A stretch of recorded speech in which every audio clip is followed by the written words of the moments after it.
Hi, my name is Lola, I live in my car, and today I'm going to show you my top 5 essential to living on the road. First, a bed.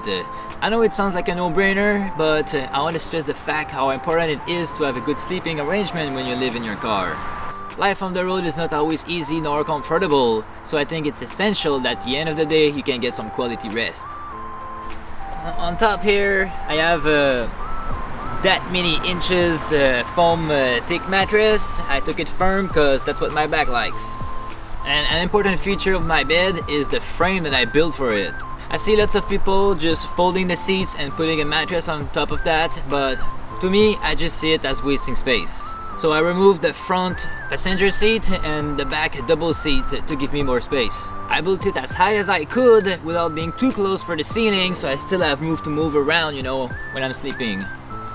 Like that, I really maximize the space I have in my car, as it gives me a bunch of storage space underneath. And also a bed for my dog, but for now, it's just a folded up sleeping bag. Every setup and person's needs are different. Like for example, in my last setup in my minivan, I once again built the bed frame as high as I could, but not so much to give me enough space I could still sit on my bed and then use a table that I built in there. Mainly for cooking, because I was gonna travel in the winter, like Canadian winter, and it was really important for me to be able to do everything from the inside. But now I don't really need that as much. Second thing, window covers.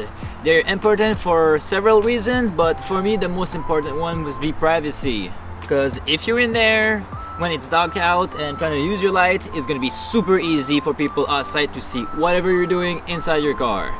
There are several ways to make them, so I went what was the easiest for me. I bought a roll of 3mm reflective foil on Amazon, and after that you cut it to the shape of your windows. Well, actually you have to cut it a little bigger than the size of your windows, and then after that it gives you a little extra that you tuck into the cracks, and then it just stays on by itself.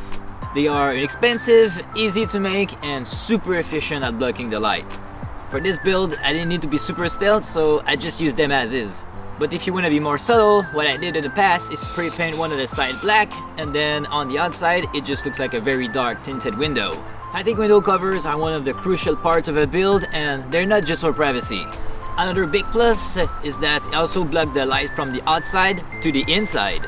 They also provide some insulation, especially if you keep them shiny, it will reflect the sun, thus keeping your car cooler, which is useful in the morning when your car is starting to warm up because the sun is getting up. Obviously, they also help to keep the heat inside. Remember, insulation works both ways.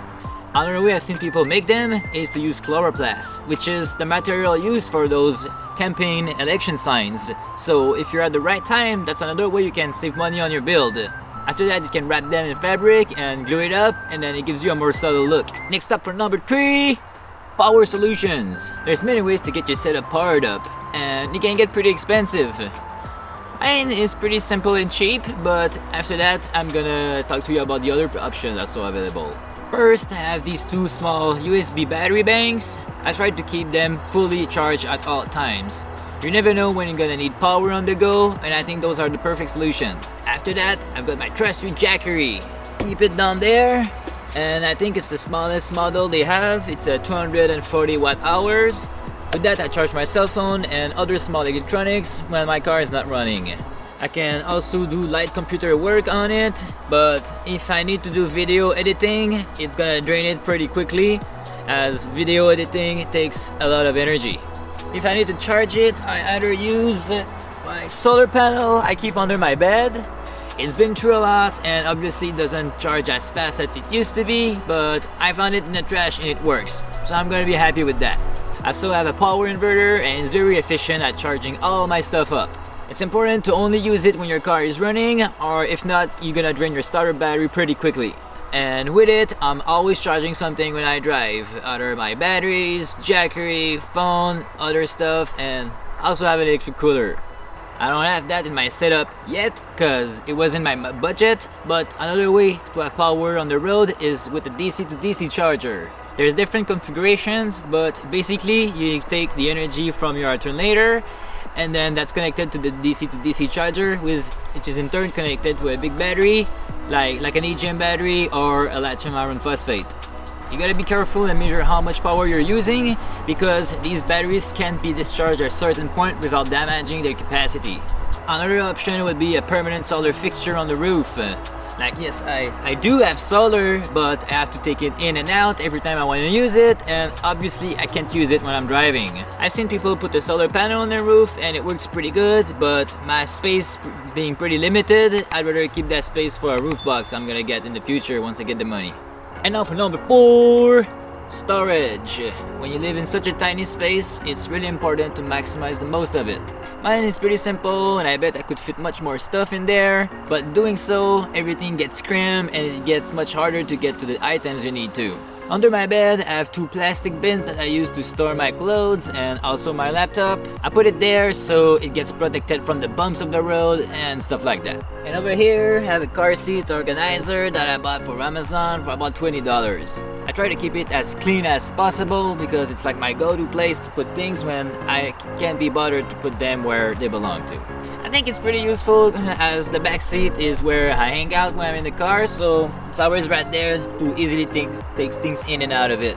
Under the bed, but more at the front, I have this small plastic bin that keeps electronics and other stuff I need regularly. And where the front passenger seat used to be, I put this 3 compartment drawer.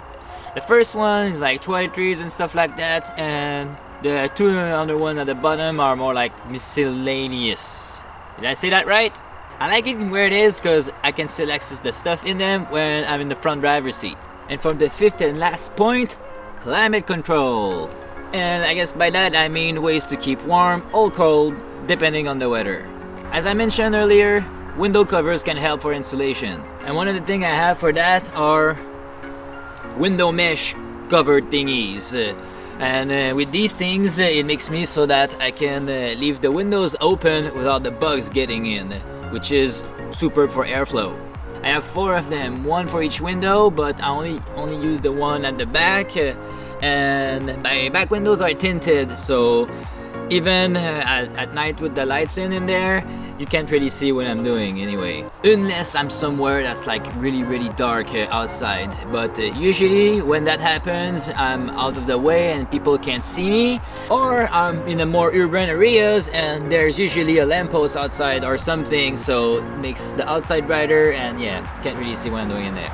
And also, small USB powered fan. Really useful on hot days, but I mostly use it at night when I'm sleeping because my body becomes a real heat machine when I'm sleeping somehow. And I think the battery life on this is pretty good. I've got plenty of juice to run at least a full evening and a full night on the second settings. Another thing that helps and that takes no power is having a spray bottle and you spray yourself, or even a thin piece of fabric you put over your head and your shoulder, and with the fan blowing at you, it works okay. And now for the cold. I try to avoid it as much as I can, but I still gotta prepare for it. Good warm clothing and dress like an onion. That's a saying we have in Quebec. It means to dress with several layers of clothes because that creates pocket of air between the layers and that's what's gonna insulate you. Like for example, I like to wear a pair of leggings under whatever I'm wearing because my legs tend to get pretty cold. And you know, just having different hoodies and whatnot of different size and thickness. Having a good winter sleeping bag works wonders too. Mine is in storage right now, but I have a minus 18 degrees Celsius winter sleeping bag and it kept me pretty warm.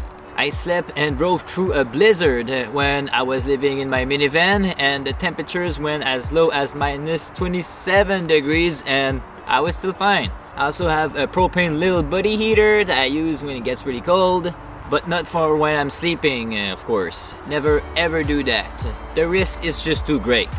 Although there's a safety mechanism, you could still fall and burn something and lit your car on fire. And there's also the risk of carbon monoxide poisoning because as the propane burns, so does the oxygen in the room. So only use it when you're awake and in your vehicle. And also always keep 2 window cracks open for air circulation. I know it sucks to have the windows open when you're trying to keep that sweet heat in, but you know, safety first. And as a last resort, you can always turn on your car and use the AC or the heat. I know it costs more money and it might not be the best for your engine to let it run idle that long, but living in your car is not always easy, so I'm ready to pay the extra price for the extra comfort. And then if my car is running and I'm using the heat, I can also warm up my little sandwiches if I put them in front of the vent. It's cool having warm food without having to take all your cooking gear out. That's all for this one, folks. If there's anything I missed, let me know in the comments below, and in the descriptions there's also my Patreon page if you wish to support me, and there's also channel membership available on my page. See you next time!